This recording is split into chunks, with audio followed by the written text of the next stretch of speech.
Hello అండి, నమస్తే. ఎప్పుడైనా దోశలు వేసుకోక ఇంకా మిగిలిందనుకోండి దోశ పిండి, ఇలా ఒకసారి ట్రై చేసి చూడండి, చాలా బాగుంటుంది.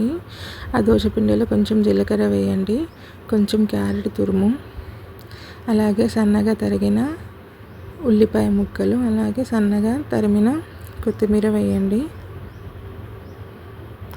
అండ్ బాగా కలుపుకోండి. కలుపుకున్న తర్వాత పొంగనాల ప్లేట్లో కొంచెం ఆయిల్ వేసుకొని వీటిని పొంగనాల్లాగా వేసుకోండి. నేను ఆల్రెడీ ఒక 2 ట్రిప్స్ వేసాను, అందుకే ఆ ప్లేట్ అలా ఉంది.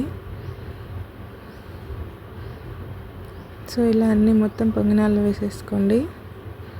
అంటే మళ్ళీ సేమ్ దోశ ఇదే సేమ్ దోశ పెడితే పిల్లలు ఇష్టంగా తిన్నారు కదా, సో ఇది కొంచెం వెరైటీగా అనిపించి తింటారన్నమాట. ఒకవైపు గోల్డెన్ బ్రౌన్ కలర్ వచ్చాక మళ్ళీ రెండో వైపు టర్న్ చేసుకొని అటు సైడ్ కూడా బాగా కుక్ అయ్యేలాగా చూసుకోండి. ముందు 2 వాయిలు మాత్రం పర్ఫెక్ట్గా వచ్చాయండి. ఎప్పుడైతే నేను వీడియో తీయడం స్టార్ట్ చేశానో అప్పుడే ఎందుకో ఇలా చెత్తగా వస్తాయి, అదేంటో నాకు అర్థం కాదు. చూడండి ఎలా వచ్చాయి. ఫస్ట్ ట్రిప్ సెకండ్ ట్రిప్ మాత్రం పర్ఫెక్ట్ రౌండ్గా మంచిగా వచ్చాయి. వీడియో తీయడం ఆన్ చేశాక ఇలా తిక్కగా వస్తున్నాయి. సో రెండవ సైడ్ కూడా మంచిగా కాలిపోయాయి కదా, ఇప్పుడు ఇంకా తీసేసుకొని సర్వ్ చేసుకోవడమే. వేడిగా ఉన్నప్పుడు తింటే సూపర్గా ఉంటాయి.